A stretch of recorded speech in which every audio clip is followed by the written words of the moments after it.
This is a scary but true babysitting story. My friend Allie had just graduated college and she needed to make some extra money, so she put up ads in Craigslist offering babysitting services, and that was how she met this man named Caleb who had 3 children. Caleb hires Allie, but he has rules she has to follow. No TV, no radio, no crayons, no drawing, no stuffed animals, no dolls, any kind of characters. They can't talk about their mother, go outside, leave the house, or talk to anyone outside the house. She said, well, what can they do? He said they can play with each other, they can play with their toys, board games, they can sing, but that's it. And she would later find out there was a big reason he had all those rules. Allie asked Caleb, what happened to the kid's mother? Where is she? Caleb said, we don't talk about her. She abandoned us. She's a junkie. She chose drugs over us, so I took the kids and moved, and I've been raising them by myself ever since. So within a few weeks of working there, her and Caleb hit it off, and they start dating. One day while babysitting, the youngest child starts talking about his mother and how the last time he saw her, she had a big boo-boo on her head and wouldn't wake up. And Allie said, what happened? Before he could answer, the oldest child came in the room and said, stop talking about mommy. You know daddy don't like it. We'll get in trouble. Allie said, no honey, it's fine. You can talk about your mommy in front of me. I don't mind. I'd like to hear about her. And the oldest said, no, don't talk about mommy. We'll get in trouble. Like, she started crying. That hit Allie the wrong way. She said, look, when he gets home, I'm going to have a talk with him about this because y'all should be allowed to talk about your own mother. And the oldest begged her, no, please don't tell daddy, please. But when Caleb got off work, Allie sent the kids to their room and she brought it up to him. Allie said, what's this I hear the kids can't even talk about their own mother? Caleb said, no, I don't want them talking about that trash bag whore. I don't want her name brought up in my house. She left us. She abandoned them. Allie said, it's not right. You don't let them remember or talk about their own mother, and you bash her to their face like that. That's only hurting them. They love her. He said, well, she don't love them. She's not here, is she? She said, I get it. You're angry that she abandoned y'all, but that don't make what you're doing okay. He said, well, they're my kids and I'll do what I want with them. And if you don't like it, you can leave. So she left. Well, the next morning, Caleb called Allie and apologized and said, look, you're right. My kids should be able to talk about their mom and I want you to come back. Please come back. Fast forward a few months, Caleb and Allie are still together and now Allie is living with them full time. So Caleb tells Allie that he found out the kids' mother was trying to take the children back. So now he doesn't want Allie to leave the house unless he's with her, just in case the mom tries something. Allie said, why can't y'all just sit down and work this out and co-parent? He said, because my ex is crazy and strung out. She'll kidnap the kids and trade them for drugs. She's done it before. We have to keep them away from her and her family. One day they're at the grocery store when this woman walks up and says, hey Caleb, can I see the kids? And Caleb screams, no, leave us alone, and then grabs the kids and runs out to the car. Allie said, what the hell's going on? Who was that? Caleb said, that's my ex, their mother. I told you she was going to try to kidnap them. We can't take the kids out anymore. They have to stay home. Now Allie is at home full time with the kids, homeschooling them, and they're even calling her mommy, and she believes everything Caleb is telling her. So one day Allie goes to her mom's house to get the rest of her stuff, and her mom says, look, a PI came by here and said it's urgent they talk to you. Here's his card. He wants you to call him back ASAP. So she calls him back and he says, look, I'm a retired police officer, but I work as a PI and I'm helping the police with this cold case that I really need to talk to you about. They meet up and the PI asks, are you dating Caleb Blank? Allie said, yeah, for over a year now. Why? He said, because he's the main suspect in a missing person case. She said, who's missing? He said, the kid's mother. She disappeared a couple of years ago and the last people who saw her alive was Caleb and those kids, so we need to find her. Allie said, well, I can put all this to bed right now. She's alive. We saw her in a store a while back. She was trying to speak to the kids, but Caleb wouldn't let her. We left. The PI pulled out a picture and said, is this the woman you saw in the store? Allie said, yeah, that's her. The PI said, that's not his ex-wife. That's her sister, his sister-in-law. We sent her there to make contact with the kids, hoping they would say something about their mother, but it didn't work because y'all left. Every time the family and the police try to make contact, he won't allow it. We even sent CPS workers out to his house and he wouldn't open the door and he keeps moving. Allie said, well, he told me she was strung out really bad. The PI said, no, she was never on drugs. Her job regularly drug tested her and she always passed, and she was a damn good mother. She would never have left her kids like that. Allie said, can you show me a picture of the mother? So the PI showed her. Allie said, oh my God, Caleb's been lying to me about her this entire time. She said, well, why hasn't he been arrested? The PI said, because there's no body, no evidence. He won't cooperate with the police and he won't let the kids talk to the police. We have nothing. But we think he's going to unalive those kids at some point. Allie said, why would he do that? He said, because we think they witnessed their mother's murder. They're witnesses. And as of right now, those kids are the only thing linking him to this crime. 2 weeks ago, he filed life insurance policies on each child for $800,000 apiece, but not one on himself. Allie said, I swear I had no idea.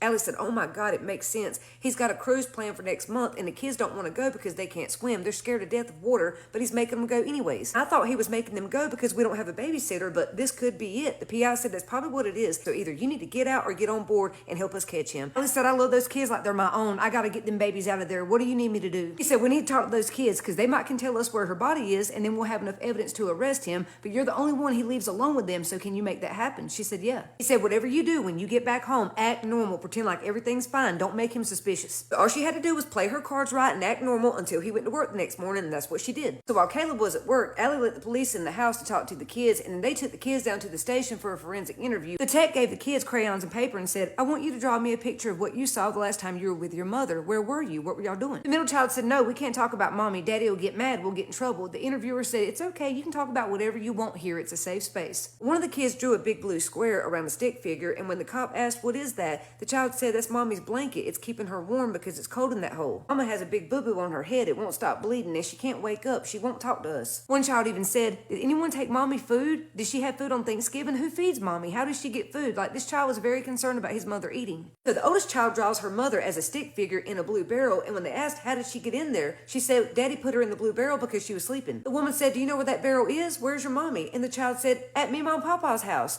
To my Caleb's parents' house on their property. You could tell these kids have been waiting so long to get this stuff off their chest. The police bring Caleb down to the station for an interview where he denies everything and even calls his kids delusional and a bunch of little liars. He even blames his in-laws like they're trying to set me up. If anything happened to her, they did it. So the police search the parents' property, and way out in the woods is where they find blue barrels and a shallow grave. The kids were right. Then Caleb tries to pin the crime on his father, but all the kids testified their grandfather was nowhere around. The only person there was Caleb and the kids. And it was proven with evidence his parents were not involved, and they had no idea her body was on their property the entire time. The police uncover a big blue tarp that she was wrapped up in, just like the child had told them, her blanket. Which means the children saw this, and when they asked their father what that tarp was, he told them it was a blanket to keep their mom warm while she was in that hole. How sick. And there was blunt force trauma to her head, neck, and face, just like the kids said. Initially, he put her in the blue barrel, but later came back and buried her in a shallow grave, and both times he brought the kids with him and even had them participate in disposing of their mom's body. It turned out Caleb had all those rules for his kids because he didn't want them talking about or drawing out scenes from the murder they witnessed. So Caleb was arrested, and the kids were put into foster care for a few weeks up until the mom's family gained custody. Caleb was sentenced to life in prison with the possibility of parole, and his parental rights were terminated. He's applied for parole several times, but has always been denied because he shows no remorse and takes no accountability. Oh, and the mom's family let Allie stay in the kids' lives because they were so appreciative of her solving their daughter's murder and putting that monster away. They got their grandkids back because of her.